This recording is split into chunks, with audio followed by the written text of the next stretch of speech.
हरिओम।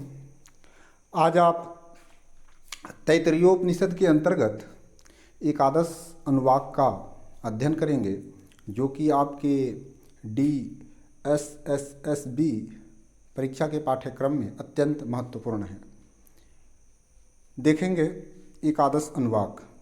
आचार्य द्वारा स्नातक को गृहस्थ धर्म पालन की जो है महत्वपूर्ण शिक्षा इसमें दी जाती है। जो आचार्य हैं, जो गुरु जी हैं, वह स्नातक को गृहस्थ धर्म का पालन कैसे करना है इसकी जो है शिक्षा देंगे। ध्यानपूर्वक आप श्रवण करेंगे, अध्ययन करेंगे, मनन करेंगे, चिंतन करेंगे, परीक्षोपयोगी है। वेदम अनुच्य आचार्यो अंतेवासिनम अनुशास्ति सत्यम वद धर्मम चर स्वाध्यायान मा प्रमदः, मतलब स्वाध्यायात मा प्रमदः, स्वाध्यायान मा प्रमदः आचार्याय प्रियम धनम आहृत्य प्रजातंतुम मा व्यवच्छेत्सिः सत्यान्न प्रमदितव्यम धर्मान्न प्रमदितव्यम कुशलान्न प्रमदितव्यम भूत्यै न प्रमदितव्यम स्वाध्याय प्रवचनाभ्याम न प्रमदितव्यम देवपितृकार्याभ्याम न प्रमदितव्यम। प्रमदितव्यम अर्थात प्रमाद नहीं करना चाहिए। कहाँ कहाँ प्रमाद नहीं करना चाहिए कह रहे हैं। वेदम अनुच्य मतलब वेद का भली भांति अध्ययन कराकर आचार्य जो है, आचार्य अंतेवासिनम अपने आश्रम में रहने वाले ब्रह्मचारी विद्यार्थी को अनुशास्ति इत्यस्य अर्थ शिक्षा देता है। क्या शिक्षा देता है? सत्यम वद, तुम सत्य बोलो, धर्मम चर, धर्म का आचरण करो, स्वाध्यायात माँ प्रमदः, स्वाध्याय से कभी मत चूको, मतलब कभी प्रमाद मत करो, आलस्य मत करो। आचार्याय आचार्य के लिए प्रियम धनम दक्षिणा के रूप में वांछित धन आहृत्य मतलब ला कर दो, फिर उनकी आज्ञा से गृहस्थ आश्रम में प्रवेश करके प्रजातंतुम, प्रजातंतुम प्रजा इत्यस्य अर्थः संतान, प्रजातंतुम संतान परंपरा को चालू रखो। गृहस्थ आश्रम में प्रवेश करके वंश वृद्धि, संतान परंपरा को चालू रखो। अर्थात प्रजातंतुम इम्पॉर्टेंट शब्द है, देखिएगा ये प्रजातंतुम। प्रजा मतलब संतान और प्रजा मतलब प्रजा जो राजा की जो प्रजा होती है, तो प्रजा शब्द का अर्थ जो है संतान भी होता है। प्रजातंतुम संतान परंपरा को चालू रखो। माँ व्यवच्छेत्सिः उच्छेद न करना। सत्यात न प्रमदितव्यम अर्थात सत्य से कभी प्रमाद नहीं करना चाहिए, आलस्य नहीं करना चाहिए, सत्य के पथ पे चलना चाहिए। धर्मात धर्म से, धर्मात न प्रमदितव्यम धर्म से प्रमाद नहीं करना चाहिए, मतलब धर्म में प्रमाद नहीं करना चाहिए। धर्मात धर्म से जो है मतलब धर्म के पथ पर खड़े रहना चाहिए, अडिग रहना चाहिए। कुशलात स्वधर्मे निधनम श्रेयः कहा भी गया है, स्वधर्मे निधनम श्रेयः गीता में भगवान कहते हैं। कुशलात न प्रमदितव्यम कभी नहीं चूकना चाहिए। कुशलात मतलब कुशल कर्मों से, शुभ कर्मों से नहीं चूकना चाहिए, मतलब उसमें आलस्य नहीं करना चाहिए। भूत्यै उन्नति के साधनों से, भूत्यै न प्रमदितव्यम अर्थात उन्नति के जो भी साधन हैं उनसे, उन पर जो है प्रमाद नहीं करना चाहिए। भूत्यै न प्रमदितव्यम कभी नहीं चूकना चाहिए। उन्नति के साधनों से हमेशा जो है उन साधनों में तत्पर रहना चाहिए। साधन सभी सर्वश्रेष्ठ होते हैं, तो इसलिए जो भी उन्नति के साधन है उसमें कभी भी चूकना नहीं चाहिए, प्रमाद नहीं करना चाहिए। स्वाध्याय प्रवचनाभ्याम वेदों के पढ़ने और पढ़ाने में न प्रमदितव्यम मतलब पठन पाठन में भी प्रमाद नहीं करना चाहिए। स्वाध्याय प्रवचनाभ्याम प्रमदितव्यम न।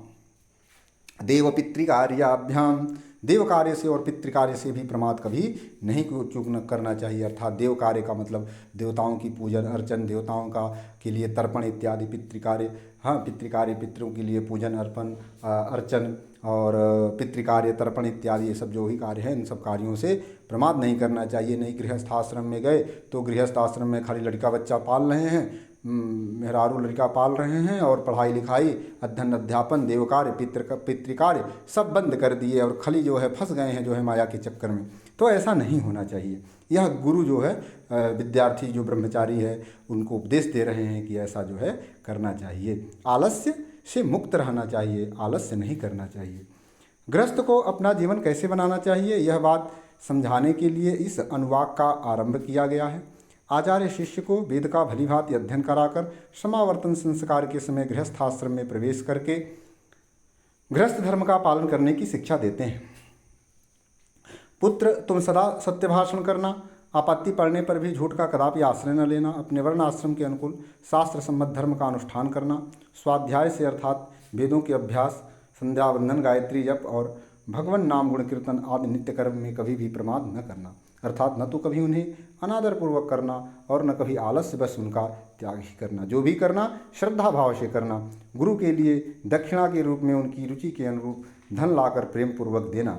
फिर उनकी आज्ञा से गृहस्थ आश्रम में प्रवेश करके स्वधर्म का पालन करते हुए संतान परंपरा को सुरक्षित रखना, उसका लोप न करना, अर्थात वंश वृद्धि करते रहना, मतलब वंश का लोप नहीं होना चाहिए। गृहस्थ आश्रम में जाने का उद्देश्य यही होता है, अर्थात शास्त्र विधि के अनुसार विवाहित धर्मपत्नी के साथ ऋतुकाल में नियमित सहवास करके संतानोत्पत्ति का कार्य अनासक्ति पूर्वक करना, मतलब उसमें आसक्ति नहीं होनी चाहिए कि संतान होगी तो हमारी सेवा करेगी तो ऐसा वैसा, ये सब नहीं होना चाहिए। मतलब आसक्ति नहीं होना चाहिए पुत्र के प्रति, पत्नी के प्रति बहुत आसक्ति की जो है आवश्यकता नहीं होती है। यह हमारा धर्म है गृहस्थ आश्रम में प्रवेश करके और जो है पत्नी के साथ जो पत्नी धर्म का आचरण करते हुए और संतान का जो है भरण पोषण इत्यादि अपना धर्म समझ करके वंश वृद्धि भी जो है यह धर्मोचित कार्य है ऐसा मान करके और अनासक्ति भाव से, मतलब आसक्त न हो करके यह कार्य करते रहना चाहिए।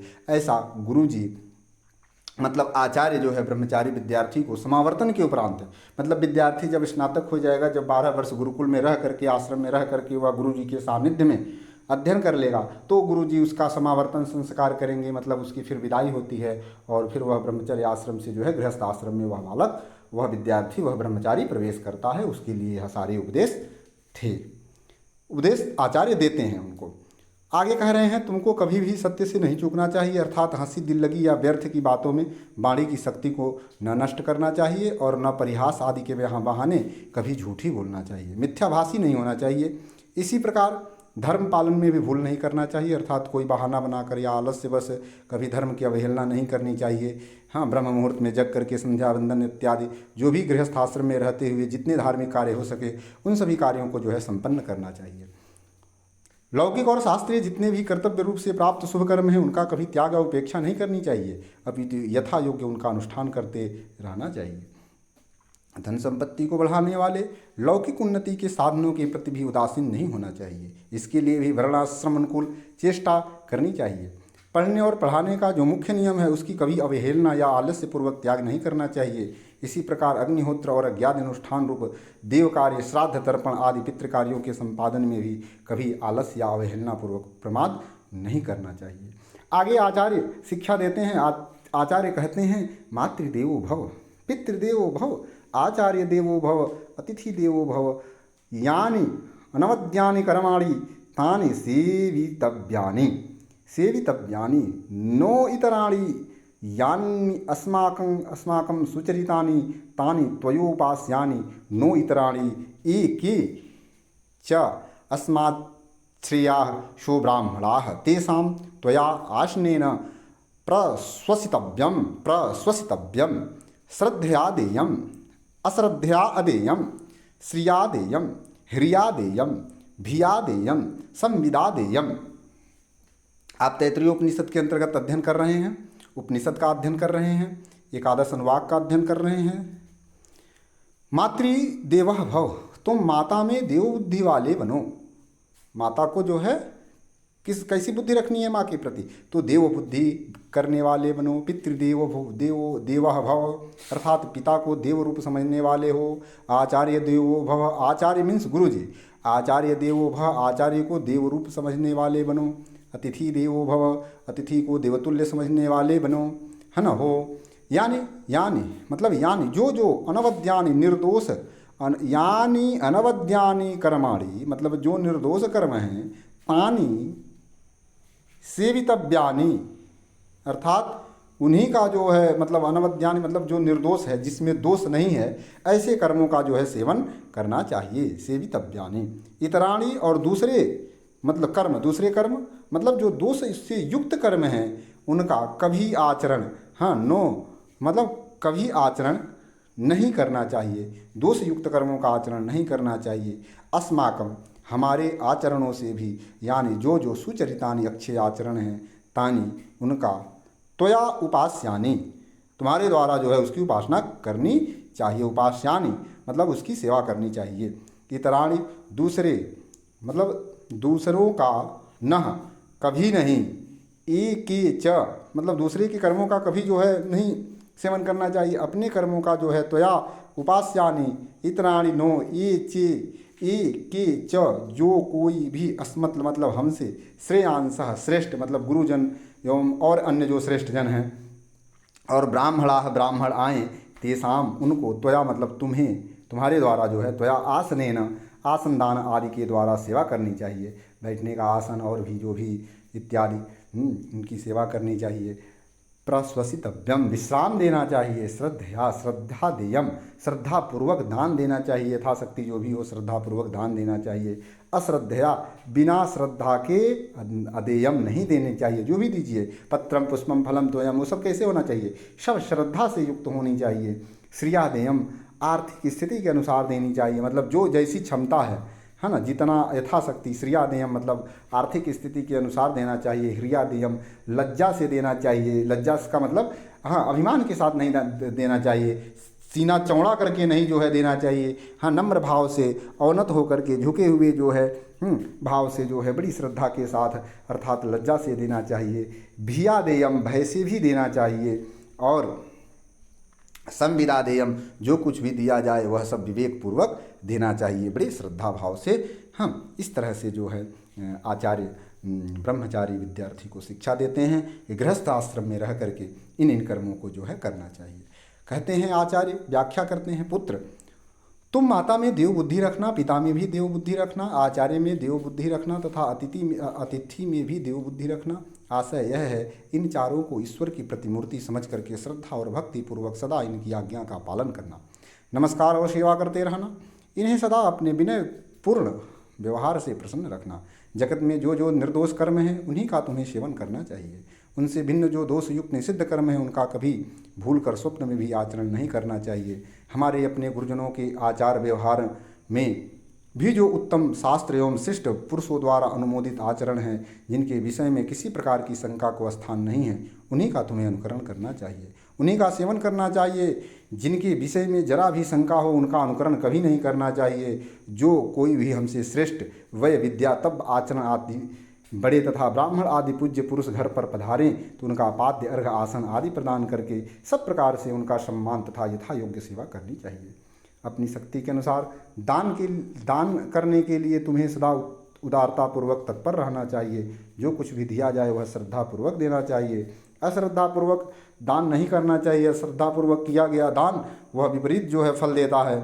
इसीलिए जो भी दीजिए श्रद्धापूर्वक दीजिए, क्योंकि बिना श्रद्धा के दिए हुए दान आदि कर्म असत माने गए हैं। गीता में भी कहा गया है 17वें श्लोक में, 17वें अध्याय के 27वें श्लोक में गीता में भी इस विषय में चर्चा की गई है। लज्जापूर्वक देना चाहिए, अर्थात सारा धन भगवान का है, मैं यदि इसे अपना मानूँ तो यह अपराध है, ईश्वर का दिया हुआ धन है, ईश्वर की कृपा से प्राप्त हुआ है, ऐसा समझना चाहिए। इसे सब प्राणियों के हृदय में स्थित भगवान की सेवा में ही लगाना मेरा कर्तव्य है। मैं जो कुछ दे रहा हूँ वह भी बहुत कम है, यूँ सोचकर संकोच का अनुभव करते हुए देना चाहिए। मन में दानीपन के अभिमान को नहीं आने देना चाहिए। सर्वत्र और सब में भगवान है, अतः दान लेने वाले भी भगवान ही है। उनकी बड़ी कृपा है कि मेरा दिया हुआ स्वीकार कर रहे हैं। यूँ विचार करके भगवान से भय मानते हुए दान देना चाहिए। हम किसी का उपकार कर रहे हैं ऐसी भावना मन में लाकर अभिमान या अभिनय नहीं प्रकट करना चाहिए, परंतु जो कुछ दिया जाए वह विवेकपूर्वक उसके परिणाम को समझकर निष्काम भाव से कर्तव्य समझकर देना चाहिए। गीता के 17वें अध्याय के 20वें श्लोक में इस प्रकार कुछ दिया गया है। इस प्रकार दिया हुआ दान ही भगवान की प्रीति का, कल्याण का साधन हो सकता है, वही अक्षय फल देने वाला होता है। अथ यदि ते कर्म विचिकित्सा वा वृत्त विचिकित्सा वा स्यात् ये तत्र ब्रह्मणाः समर्सिनः युक्ता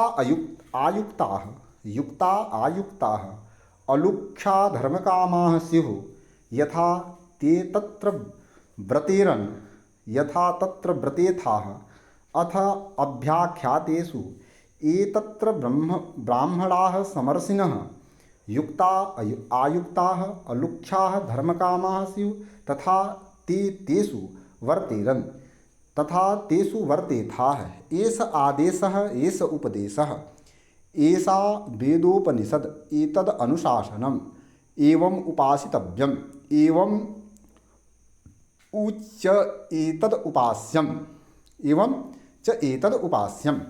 अथ ये कहते हैं इसके बाद जो है यदि ते मतलब तुमको कर्म विचिकित्सा मतलब कर्तव्य के निर्णय करने में किसी प्रकार की शंका हो, विचिकित्सा मतलब कर्म विचिकित्सा, उसमें किसी प्रकार का संदेह हो, या वृत्त विचिकित्सा सदाचार के विषय में कोई शंका हो, वा कदाचित हो जाए मतलब स्यात् हो जाए, तत्र वहाँ ये समर्सिन अर्थात जो उत्तम विचार वाले हैं, जो आदर्श पुरुष हैं, जो श्रेष्ठ हैं, जो समर्सिन अर्थात उत्तम विचार वाले, युक्ताः परामर्श देने में कुशल, आयुक्ताः कर्म और सदाचार में पूर्णतया लगे हुए हैं, अलुक्षाः स्निग्ध भाव वाले हैं, मतलब स्निग्ध भाव का मतलब कि जो है उनका जो स्वभाव है वह जो है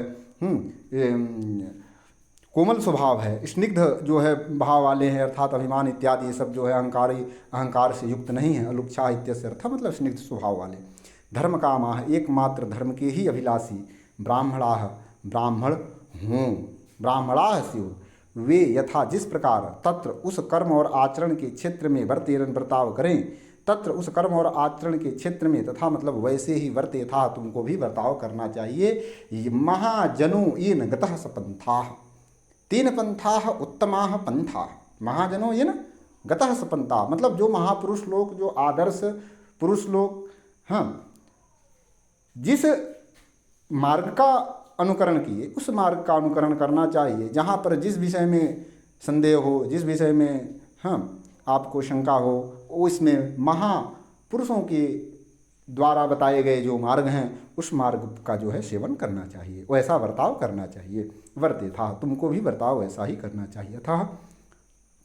अथ तथा यदि अभ्याख्यातेषु किसी दोष से लांछित मनुष्यों के साथ बर्ताव करने में संदेह उत्पन्न हो तो भी ये मतलब तत्र वहाँ समर्सिना उत्तम विचार वाले, युक्ता परामर्श देने में कुशल, आयुक्ता सब प्रकार से यथा योग्य सत्कर्म और सदाचार में भली भांति लगे हुए, अलुक्षाह मतलब रूखेपन से रहित, अलुक्षाह का वही अर्थ है मतलब स्निग्ध भाव, हाँ, रूखापन नहीं होना चाहिए स्वभाव में, स्वभाव कोमल होना चाहिए, स्वभाव सरल होना चाहिए, हाँ, आत्मीयता होनी चाहिए स्वभाव में, ऐसा नहीं होना चाहिए कि राग द्वेष ईर्ष्या के भावना से युक्त स्वभाव, यह स्वभाव उचित नहीं होता है।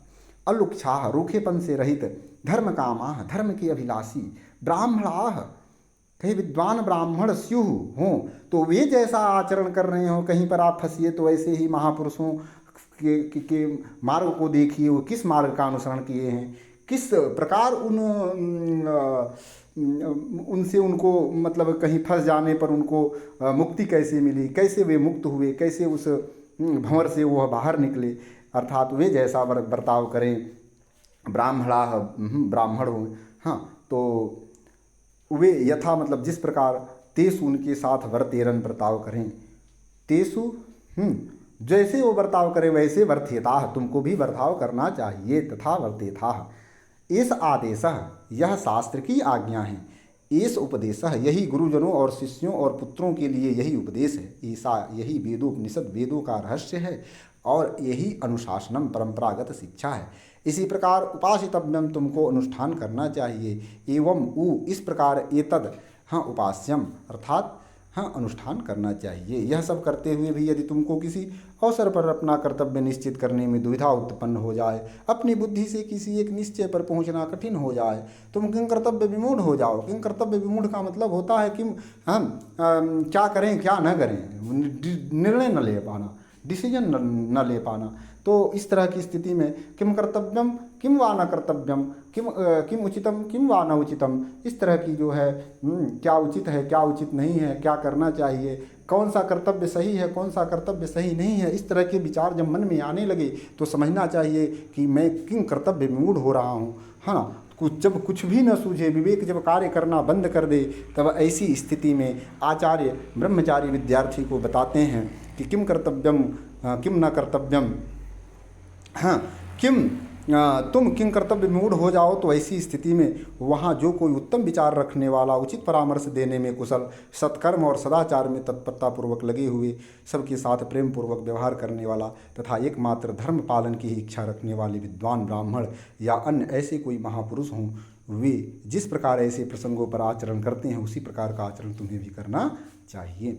ऐसे स्थलों में उन्हीं के सत्परामर्श के अनुसार, उन्हीं के स्थापित आदर्श का अनुगमन करना चाहिए। इसके अतिरिक्त जो मनुष्य किसी दोष के कारण लांछित हो गया हो, उसके साथ किस समय कैसा व्यवहार करना चाहिए, इस विषय में भी यदि तुमको दुविधा प्राप्त हो जाए, तुम अपनी बुद्धि से निर्णय न कर सको, तो वहाँ भी जो विचारशील, परामर्श देने में कुशल, सत्कर्म और सदाचार में पूर्णतया संलग्न तथा धर्मकामी, सांसारिक धनादि की कामनाओं से रहित निस्वार्थी विद्वान ब्राह्मण हो, वे लोग उसके साथ जैसा व्यवहार करें वैसा भी तुमको भी व्यवहार करना चाहिए। उनका व्यवहार ही इस विषय में प्रमाण है।